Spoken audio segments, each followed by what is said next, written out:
Welcome to the Surrogacy Scoop, a podcast brought to you by Patriot Conceptions, where we demystify the world of surrogacy from the clinical, family, and surrogate perspective. I'm your host, CJ, and today we are sitting down with Dr. Lavy, Medical Director and founder of New England Fertility, the first non-hospital-based outpatient in vitro fertilization center in the state of Connecticut. Welcome to the show. Thank you, CJ. Thank you for having me. Welcome, everyone. Awesome. So first things first, right off the bat, we like to get to know our guests a little bit. So as far back as you want to go, how did your journey into this career path begin? And let us know a little bit about you. Of course. My name is Gad.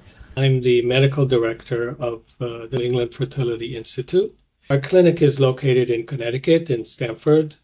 Been here for quite a while, almost 30 years. Going back, far back, without aging myself, right? So actually, I was sort of growing up in a very exciting time.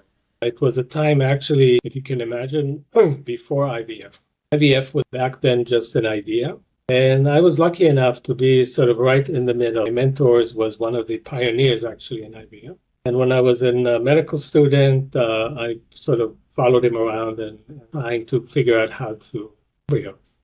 So that was way back then. Actually, originally, I grew up and went to school in Israel. And then I had the opportunity to come here and do my training at Yale. And of course, again, this was a good time. I was at the right place at the right time. And I was there when the first IVF baby was born at Yale. It was the second IVF baby in the U.S. And that was really, really amazing. You never know for sure you're living in a sort of moment, but it really changed everything as far as fertility treatment and our understanding of reproduction. So fast forward, I stayed for about 10 years in the university and running the IVF program. And of course, I'm a very long way over the years, and I will sort of maybe point to some of the milestones in IVF. Over time, what basically happened that the success of IVF, the chances of having a baby have gone up dramatically. So back at the beginning, it was sort of a miracle when it worked, and now it's sort of more of of course it has to work. And there's a few things that happen over time. And then I left the university and I decided that, I'm more interested in taking care of patients as opposed to just sort of being an academic. And the clinic basically was a regular, what we call fertility clinic, doing everything, including IVF. A few years later, it was actually the very early years of what we now call third-party reproduction. The idea was that obviously we had a large population of people, single couples, same-sex couples, that basically really couldn't take advantage of IVF. Example, women who are older and basically aged out in the sense that their eggs were not so good anymore. Women that uterus wasn't working for whatever reason, surgery or disease or whatever.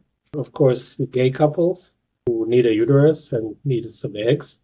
So again, I was there at the very beginning of all of that. And what now is called third-party reproduction sort of slowly came to be. After a few years in practice, I decided, this was probably about almost 10 years ago, that I really liked the third-party reproduction part, and I figured that it's best to focus on that, just because I think by doing that, you can do a better job. And the reason I thought that is because, egg donation is similar, but actually quite different than what we today call regular IVF. So number one, the process, of course, in the center of all of this is the IVF process, where you take eggs and you fertilize them with sperm and you create embryos and then you put them in the uterus. But here it really could be all kinds of different permutations. The participants are different. So the IVF actually makes it possible to do that. You take the eggs from this person, the sperm from the other person, and have a third person carry. And other than the basic process, the IVF process, I think this is very different. There's more moving part, so it's a little bit more complex. I'd say maybe a little bit more, maybe intimidating, maybe is the right word for the regulations are different. And I think even the need of the parents is different. And, example, a same-sex male couple, they want to have a baby, they give their sperm, they find a donor and a surrogate. So obviously for them, it's really, really put that much in the process. So that also creates its own type of stress, right? You feel somewhat disconnected and everything is just happening. So what we did is essentially created the right, what I thought was the right infrastructure to support this type of process. And that includes basically having all the regulations, right? And more importantly, having these parents includes, for example, for each couple, we have a coordinator, sort of caseworker, somebody who's attached to them from the beginning to the end and helps them with all the different arrangements, of course. And I always actually have, email and cell phone to the parents just because I want them to feel connected, because that's really important. And with that, of course, with this process, sort of whole different client population demographic. Whereas originally it was more local people, now it's almost all not local. US, we have quite a few international clients, so it's a whole different demographics. I'd say about 30-40% of our clients are international, about 50 or 60% of our clients are same-sex couples. So again, different. And of course, the way that surrogacy is done in the US is very required to choose a clinic and an agency. And each has their own role in this process. And a few words about my experience with surrogacy. So when I first started, of course, we did it here, but actually at the very, very beginning, we started figuring out ways to do it internationally as well. So we created embryos here, and we would send them mostly to India, Thailand, Nepal. And these were actually sort of big, big destinations. People would come from all over the world. And slowly, one by one, these sort of closed down or for some legal issues and problems. Eastern Europe as well. So finally, I just decided to focus on surrogacy in the US. So the clients can be from anywhere, but the surrogates are here. So again, I still think that the US is probably the best place to do surrogacy. It's much above board, it's legal, years of experience.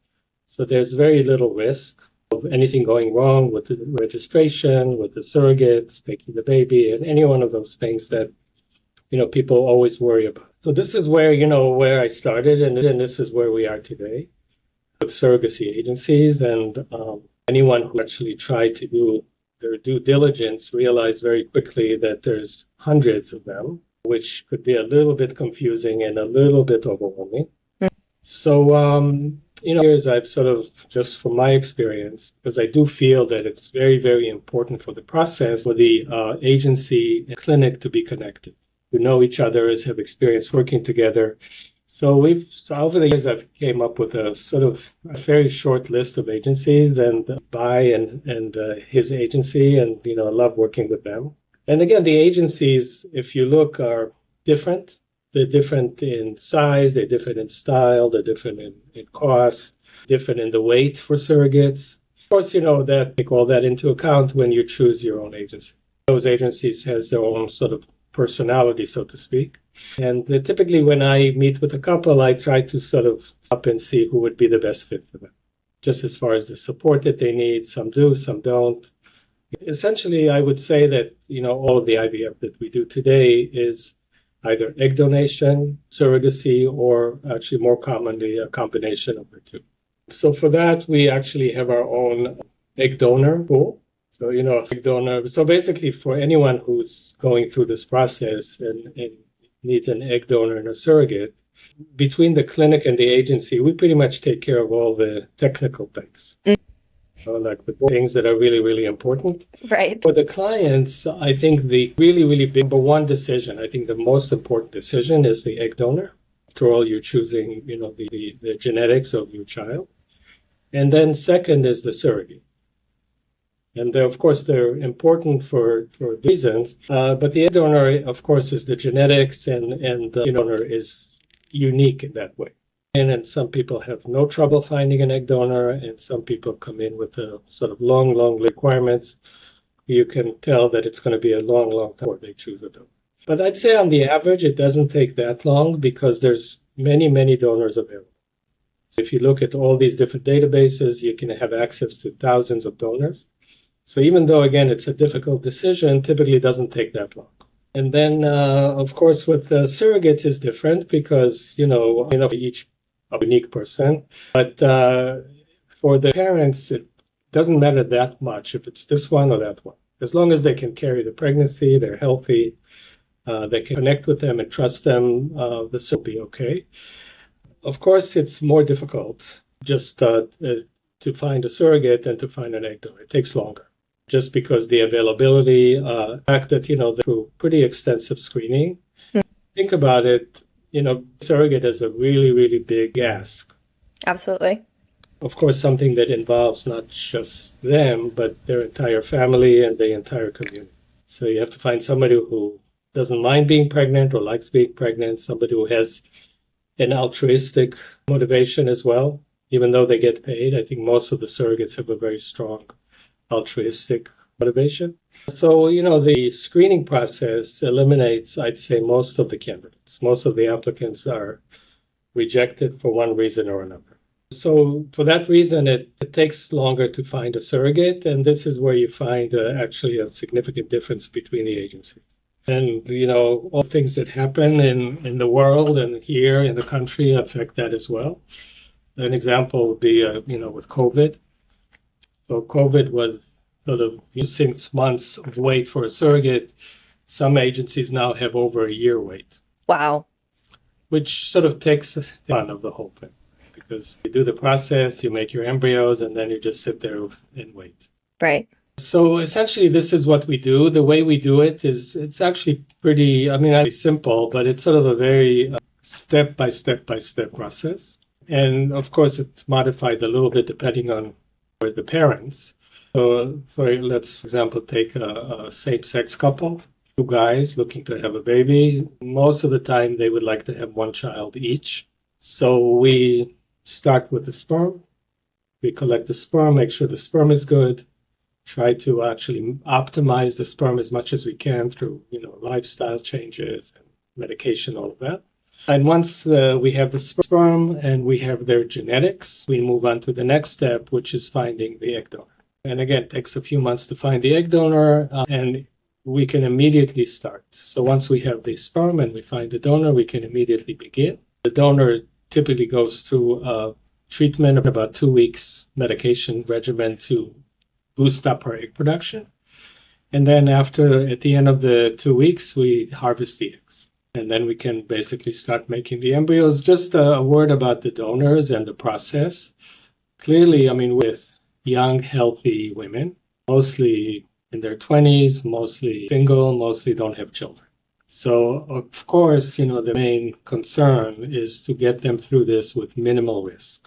And we don't want to do anything to compromise their health or their future fertility, of course. And a few changes that happened in the world of IVF actually make that possible. For example, the drugs that they need to take have improved quite a bit, meaning that they're more effective, fewer side effects, fewer complications. So it used to be that these drugs actually, they're pretty, can have serious consequences, but now it's pretty much down to a minimum. It's very, very, we have a complication for the medications. Same true for the egg retrieval, for the procedure, where in the past when we started, it was done surgically with what's called laparoscopy with a scope. And now it's done with an ultrasound. It's pretty much become a 10-minute office procedure. Wow. Yes, the donor basically walks out usually about 45 minutes after it's done and very quickly goes back to normal. So again, the donor has donated her eggs. And as a side, this is actually, the donor goes through this process. We harvest the eggs and we freeze them. So those eggs basically can be available to be fertilized later on. My ideal is to work with what we call fresh eggs, just because, the viability is better, the success is better. But the gap actually is getting smaller and smaller. But in any event, we have the eggs, we have the sperm, we make the embryos, and that means that we fertilize the eggs. And then we grow them in the laboratory for a few days and make sure that they grow well, because obviously some of them don't. So we grow them and we lose some, and then we take those embryos that do grow and develop and look good and take them through a genetic testing. and checking the chromosome. And again, we lose a few, but those that remain are, of course, the best of the best and have a very high chance of success. So just a rough idea of the numbers, we usually start with 20 eggs, and we usually end up with about 5 or 6 genetically normal embryos. So it's a big drop. Mm-hmm. That's why we need so many eggs to start. However, each one of those eggs that remain has about a 70 to 80% chance of success. So again, for example, for a same-sex couple, they usually like to share the donor, the eggs, and create embryos for both partners. So at the end, they each end up with about 2 or 3 genetically normal embryos from one round with the donor. 80% chance, it's usually more than enough for them to each have one child. So that's sort of the calculation that we do at the beginning to explain the process. So we have the embryos, we have the profiles. Actually, we have quite a detailed profile of their genetics. We can even tell if it's a boy or a girl. Some people want to know, some people don't. But that information is actually part of the genetic testing. And then the embryos basically are frozen and stay frozen until the surrogate comes along. So it typically takes a few months. And once we have the surrogate and she completed her screening and the preparation finals of this process, which we call the embryo transfer, which that means that we take the embryo and place it in the surrogate's uterus. For the surrogate, it's actually a fairly simple procedure. It's not a surgical procedure. Again, it takes about 10 minutes, no anesthesia. It's very straightforward. And then 2 weeks later, we find out if it worked through a pregnancy test, a blood test. And then once the surrogate is pregnant, essentially it's the same as if she conceived naturally. We treat IVF pregnancy with a little bit more, but the truth is that there's really no difference. Mm-hmm. And that's why, again, when you take a surrogate who's had children, had, good pregnancies, chances are that she's going to do really well. We don't have enough time to go into detail about the donors and the surrogate, but it's enough to say that they both go through very rigorous screening. Of course, the donors, we focus more on general health, mental health, but also on genetics. And with the surrogates, we focus, again, on their health, but also on their ability to carry. Mm-hmm. So it's a whole different point of view, right? So we don't really care so much about the genetics, but all of them have to have children to qualify the surrogates.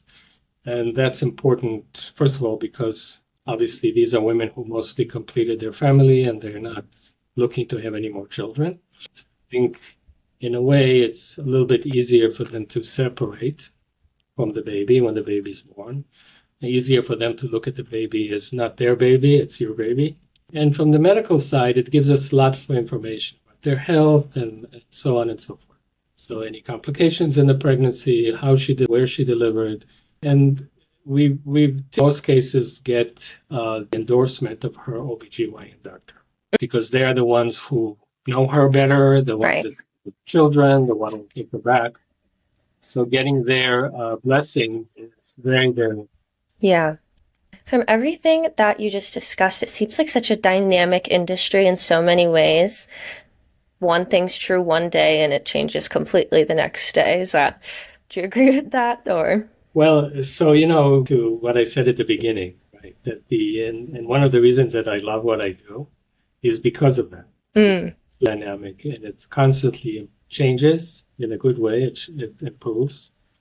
So just to point a few things that actually, made IVF as successful as it is nowadays. So one of them, and that's, is the fact that now we're able to freeze the sperm, the eggs, the embryos, and lose very little viability. And, that also at the time was revolutionary because you can imagine, it sounds a little bit like science fiction that you take an embryo and you put it in the freezer and it can stay frozen for 2, 3, 4 years and take it out and it's like nothing happened.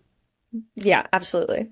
That technology took a while, but now I can say, at least for the sperm and the embryos, we are pretty much there. There's no difference between frozen and fresh. So for that reason, we collect the sperm ahead of time and freeze it, and we freeze the embryos. and have them basically sit there waiting for the surrogate. It's not only simplified the process, because what we were doing before, we would actually synchronize the cycles of the donor and the surrogate. Wow. And that was a little bit of a nightmare, as you can imagine. And you always had to compromise somewhere. Mm-hmm. So the fact that we can actually separate the two processes makes a huge difference. So we can focus on getting good eggs, and then we can focus on getting the uterus to be ready. So the freezing was one. Things that we do almost routinely is what we call the sperm injection. So that actually goes by the acronym of ICSI, which is Intracytoplasmic sperm injection. And it's, again, it sounds a little bit like science fiction, but what you do, you take the sperm sample under the microscope and you pick one. You inject it directly into it. And what that allows you to basically maximize the chances of fertilization. And it took a few years to basically feel comfortable enough that it doesn't affect the health of the baby. It doesn't hurt the egg or the embryo and doesn't affect the health of the baby, but it's now become a pretty standard procedure. So we can get more embryos from the same number of eggs. Another thing I mentioned before, that we grow the embryos in the lab for 5 or 6 days. It sounds sort of simple right now, but it took a long time because the embryo, as it grows, as it develops, the requirements get more and more complex. So you have to be able to keep up with the embryo. So in the early days, we would fertilize the egg, and the next day we would transfer the embryo.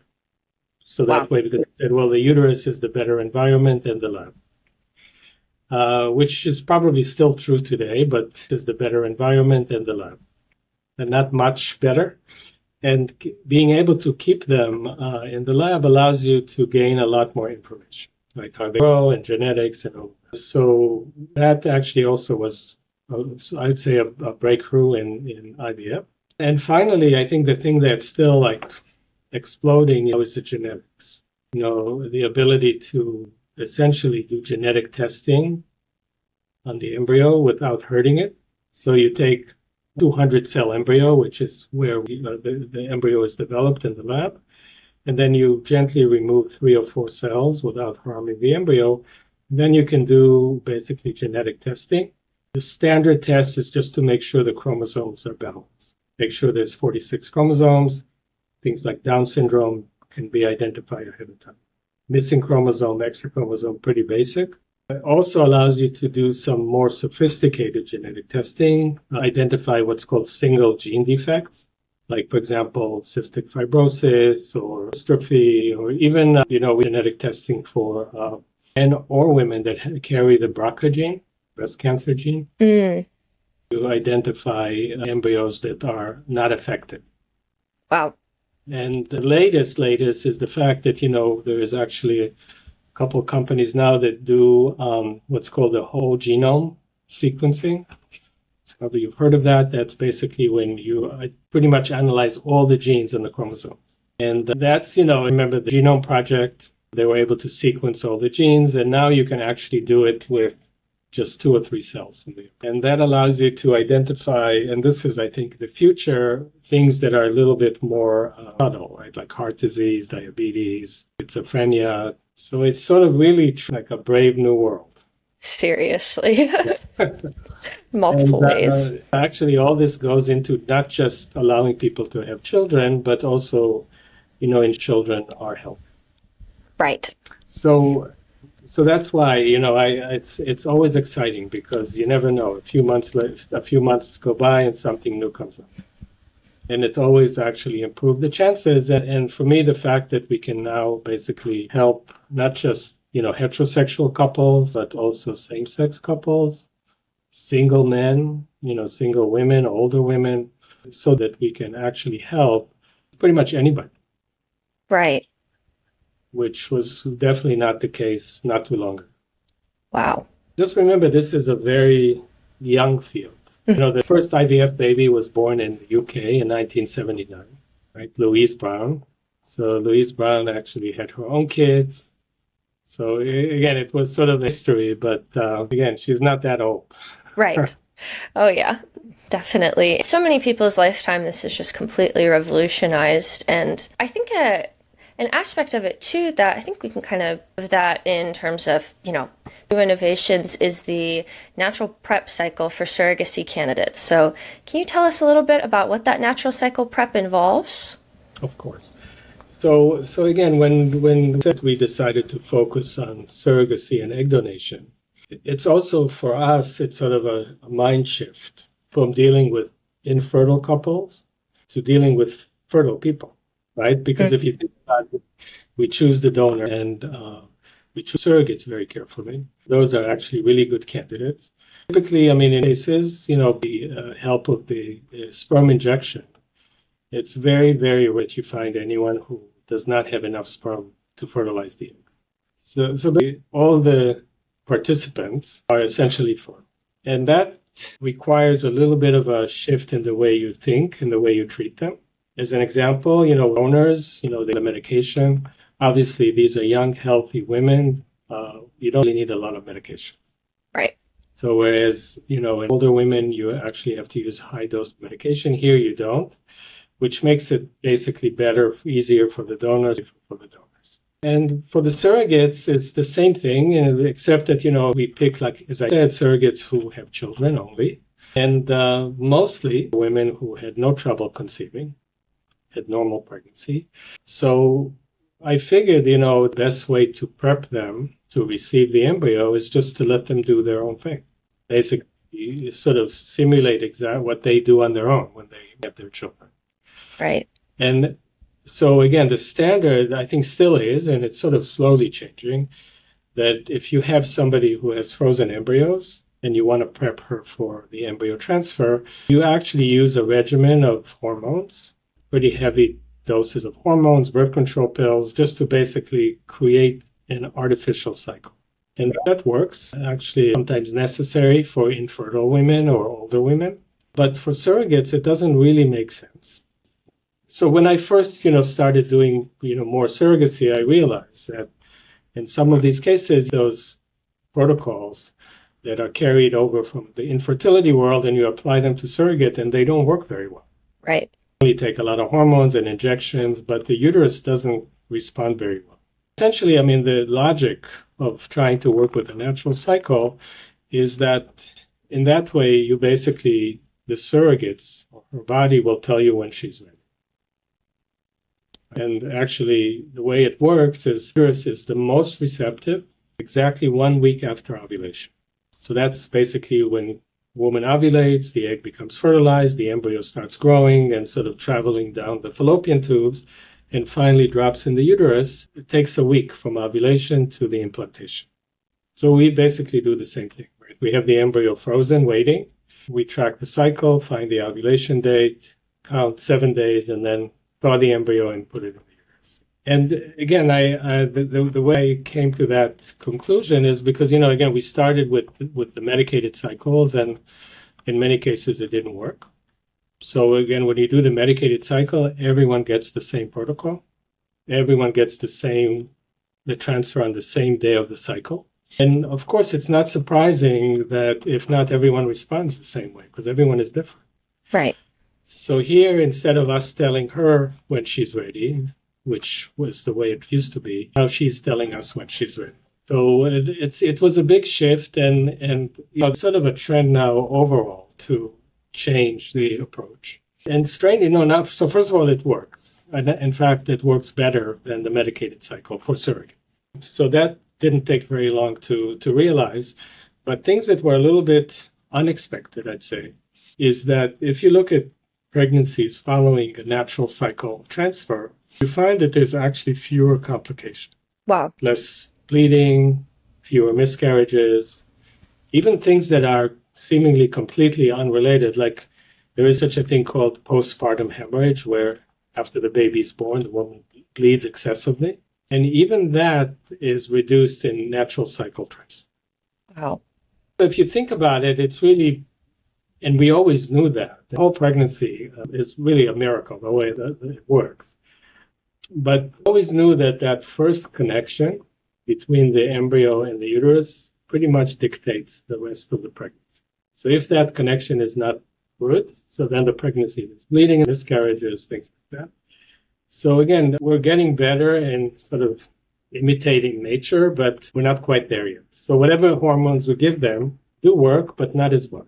So now for us, it sort of became first line of preparation for surrogates. There are a few exceptions. Of course, to do that, you have to have a normal cycle. Right. So before we do the transfer, we sort of practice for a couple months just to track the cycle. But of course, the way these women are chosen, it's very unusual. The surrogate is infertile. She wouldn't be here if she was. Right. So it's really that we need to use other protocols. So yes, so you're right that this field is evolving all the time. And of course, for the better with better results and includes more people that can take advantage. Yeah. And earlier, the screening of the potential surrogate mother and that involved process, how that plays out. What are some maybe realistic expectations that you share with future surrogate mothers that they may not have been aware of previously? Well, I mean, of course, the surrogates, one thing they know well is how to be pregnant. Right. If you do the natural cycle, it's really no different than the way they conceive naturally. So I think, what surrogates have to know, and that's why many of them are rejected, is, it's a very difficult process to be pregnant for somebody else. And of course, there's emotions and there's a lot of trust that the parents have to have with the surrogate. And, I encourage the parents to have a relationship with the surrogate. So this is, again, something that was completely missing in other countries. So in the US, most of the parents have a fairly good, close relationship with their surrogate. So again, it's the fact that, as I said at the beginning, that this is a process that includes more than the surrogate herself, right? Mm-hmm. When we do the screening, the psychological screening, we always involve the partner, if there is one. Again, just to know that they're on board. And if they're not, then it's not a good idea. Right. It's going to affect the relationship. I think that, they are more about the surrogacy process than the pregnancy itself. And another thing is that when you ask the surrogate, let's say, what's going to happen if there's some kind of a problem with the baby, some kind of abnormality with the baby, and the baby is going to be sick or not make it, would you be amenable to having an abortion? And the right answer, because again, for a surrogate, is to say, well, it's my baby and it's not my decision. There are some surrogates that actually come in already, will never do an abortion no matter what. I would personally, unless the parents feel exactly the same way, because we do occasionally have parents like that, she should, because it's just going to put her So we try as hard as we can to actually make sure everyone is on the same page, right? Everyone understands and has the right expectation and understands the process step by step by step. But I think, maybe we do a good job, or maybe the people who end up caring are the right people, but very rarely there are issues. Like parents, for example, they worry that the surrogate is going to keep the baby. That's like usually sort of number one. Sometimes they verbalize it, sometimes they don't. And the reality is never happens. It never happens. And in fact, the contract that the surrogate signs with the parents ensures that it's not going to happen. But beyond that, I think it's usually the opposite, ironically, that surrogates, especially if it's like an couple, lives in South America, and he said, so what happens if I give birth and they don't come? I see. I didn't even think about that. Wow, yeah. So that also doesn't happen.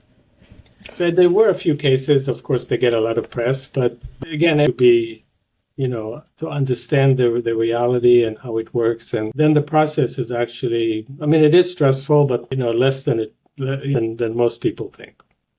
Oh, yeah.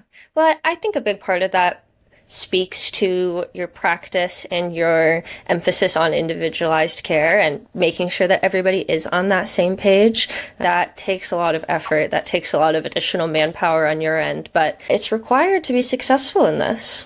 I think that, I don't have time to cover everything, but, from the early days, I felt from a university setting, I think there's not enough emphasis in fertility treatments in general on the emotional aspect. Mm-hmm. Of course, everyone is different. Everyone has different personality. Everyone comes from a different place. As an example, if you have, for example, a heterosexual couple, we have a number of those cases, a couple that the woman had a hysterectomy because of cancer or whatever, complication of pregnancy. So they carry that baggage with them. Right.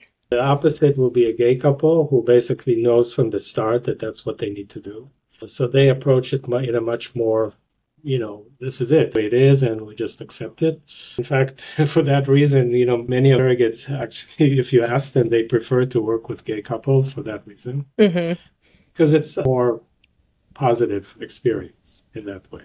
But what you said is absolutely true. I think the number one, and for me, and this is not just fertility, it's sort of medicine in general and common sense. But the truth is that you want to treat people the way they want to be treated. Right. You have to get to know them. You have to get to know their personality and exactly where they're coming from, their background. So, in a little bit of time, you're right, it takes a little bit of resources. But I think ultimately it not just feels better for them, it actually works better. Because I think there is a very strong, the mind-body connection. Exactly. Yeah. So keeping it as natural as possible and low-key, actually, I think goes a long way towards that. Yeah, that completely makes sense. Even, the thing I do completely agree with and believe in, but I think too, you're put in a unique position. You're dealing with, people in various different emotional stages. So that kind of intentional effort goes a long way, especially in an industry like this. As we kind of wrap up today, you do have a unique perspective. We didn't talk on it too much, but you have education abroad and you also have education here in the U.S. What were some of the biggest cultural differences with respect to the reproductive health field that you noticed in all of educational background? Oh my God. So, well, I tell you, I think there's a big difference. This is not just fertility, but it's more about medicine. And it's the difference between the European medicine and the American medicine. And the European medicine is sort of the old-fashioned doctor is up here and everybody else. So it's a very paternalistic, if you can say that. That basically, don't worry about it. I'll tell you what you need to do, and don't ask too many questions, and it's going to be okay. Mm-hmm. It's basically trying to explain to the patients exactly what's going to happen, step by step by step. I think that's the major cultural difference in the medicine. And, the thing is that because I work with clients, actually one of the things that I really love is the fact that we have such diversity of patients. And you see that in the way people from Scandinavia are very different from people from Italy or from Spain or from the UK. Everyone brings with them the emotions are different. So you really have to be very sensitive to that. They require different information. So so there is a big difference, both on both sides, both on the medicine side and as the patient side. Yeah, I 100% believe it. And I think too that perspective role of the physician and how different that varies based on your location. As we wrap up here today, is there anything else that you would like to share with our audience from your experience, either surrogacy journey, from the clinician's perspective? Any final words today? Well, I think, though, again, I always having knowledge is power. Mm-hmm. You think you need the process, even if you're a little bit, I think just, find out more and find out exactly. It's not as difficult or scary or intimidated as you may imagine getting on the outside. So I think getting information and just knowing that it's out there available, for everyone. So some people actually, again, it was sort of a transition where we were seeing more same-sex couples and singles that they didn't even know that was a possibility. So I think, again, just educate yourself and make the decision that's right for you. None of this is good for everybody, right? Some people actually rather adapt and go through all of this. But so again, there is a solution to everyone, pretty much. Some people, like infertile couples at some point decide that they're done and they just are happy and they're okay with not having children. So I think, again, I have to figure out where you are and make sure you have all the right information. And stay away from Google. That is seriously good advice. Oh my God. I actually I tell my patients that, take away your Google privileges during the class. That's really smart. I'm sure that alleviates some late night phone calls or texts that you might get. Exactly.